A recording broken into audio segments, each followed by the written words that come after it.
Hey everyone, welcome to the second video from section 2.5. In this video, we're going to talk about a couple more complicated models for population modeling, mainly trying to get rid of the exponential growth thing that we saw in the last time, because really, exponential growth doesn't work out that well for populations, because things can't just keep growing and growing and growing. They run out of resources eventually and have to, pare back the population a little bit to make sure that they can still survive.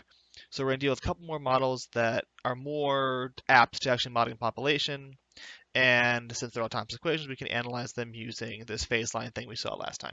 All right, let's go ahead and jump on into doing some of that. So the first model we want to look at is called the logistic model. And the main thing this model does is tries to get rid of the infinite exponential growth that we had before. Now the way it goes about doing this is it introduces a so-called carrying capacity, which the solution cannot go over, right? It's some sort of environmental factor, for instance, that if there starts being too many of the organism, they start being able to reproduce as quickly because they run out of food or they run out of another resource.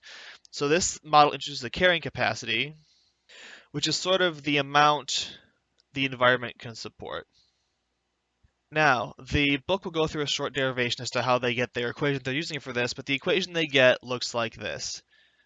dp dt equals RP, so there's your exponential growth that we saw from last time, times 1 minus P over K, and this K is the carrying capacity.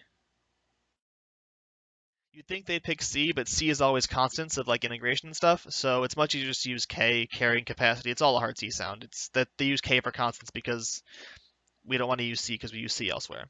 So let's take a look at what this looks like in terms of the phase line and some general sketches of the curves. So what does this guy look like? Well, this guy is a parabola. It's quadratic. It points downward because the p squared term is going to be negative, and it has roots at 0 and k. So it's going to be here, it's going to come up, it's going to turn over, and it's going to go down, and this here is going to be k. So this is p, this is f of p. So what is our phase line? Well, our phase line has 0 on it, and it has k on it. It's negative, positive, and negative. So then we flip that sideways and put it on our p versus t axis. Here's going to be k, here is 0, so plus, minus, minus. Really, in this case, negative values don't really make sense because population shouldn't be negative. That's not really a thing it should do. And so we see that we're going to have a solution, which I'm going to draw in blue this time to do it right. Equilibrium solution at k, because if p is k, then this term is just 0. This term vanishes if p equals k. So that's a solution that we can't cross. We also can't cross p equals 0 because of this one. So we got to be in the middle there somewhere. And if we're above k, we decrease down to get closer and closer to k. And if we're below, we're going to increase to get closer and closer to k. Now, if you're wondering how I knew to draw the curves in a certain way so that the concavity of that, we'll talk about that in the next video. Turns out there is actually an inflection point right in the middle here that we'll see next time. But the idea is just that picture gives us the general idea of what the curve is going to look like. Things that are between 0 and k are going to increase to get closer to k, and things that are above k are going to decrease to land on k. Now, I will note that the book will do an actual solution here. The book works out a full solution. I don't really see too much of a benefit in rewriting it out here because it's just going to be going through the same thing the book does. If you have questions about that, come talk to me, but I'm not going to go through the actual solution here. The second model we want to talk about is the logistic model adding in a threshold. Now, the book considers a threshold model separately and then puts the two together. I see no point in not just throwing them all together at once, so we're going to look at the logistic model with a threshold. Basically, the idea of the threshold is that if the population is too low, it's going to decrease instead of increasing because there aren't enough of them there to build a colony and reproduce. So threshold, if population is too low, it decreases towards 0. The book again does a little derivation, and the equation you end up getting is dp dt equals again rp 1 minus p over k. There's a logistic factor, and then a threshold factor of p over t minus 1. It turns out to get the proper signage you want this term to be p over t minus 1 instead of 1 minus p over t. And we'll see what that looks like when we draw the phase line and stuff. So let's draw the phase line. That seems like a good next step. So let's look at our function here.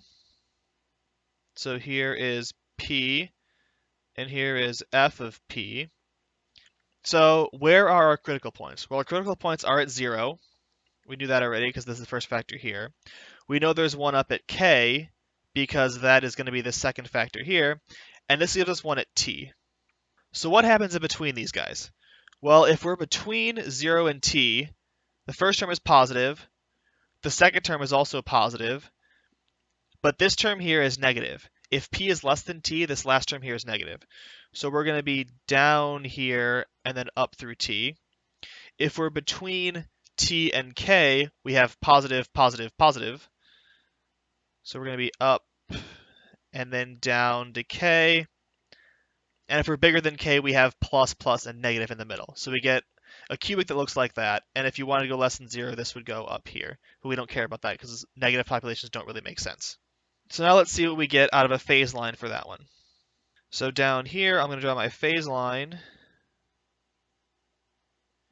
So here's k, here's t, and here's 0. So we're minus, plus, minus. Let's flip that over to this side. Minus, plus, minus. Again, we have our equilibrium solutions that we can draw in first. If p equals k, the right-hand side is 0. So p doesn't change. So k, still an equilibrium solution.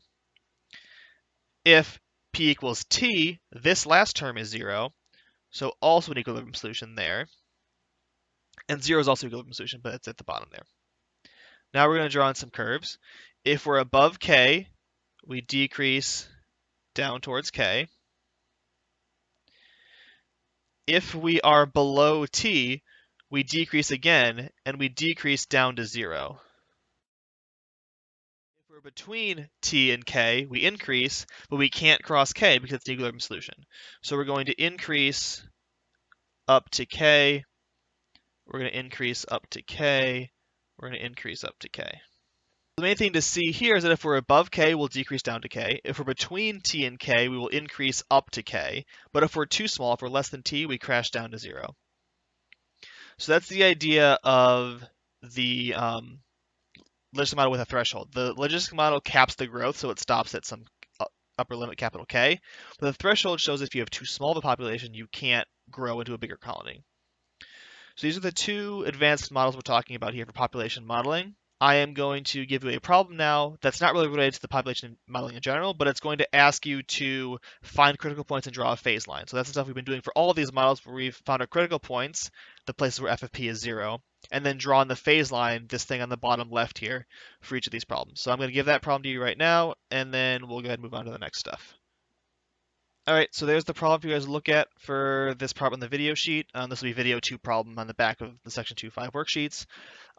Be careful with this one, right? There is a squared term in there, so that's going to make things a little bit different from what you saw in all the previous problems. But take a look at it, draw the graph of that function, and you can figure out pretty easily how it's going to work. So take a look at that, put that on the worksheet. Thanks a lot for watching this video. With the next video, we'll talk about the idea of stability, which you can see from the above phase portraits, but we'll look at those again. We'll look into stability and also how I knew to draw concave up and concave down solutions at different points in there. So look at that next time. Thanks a lot for watching, and I'll see you in the next one.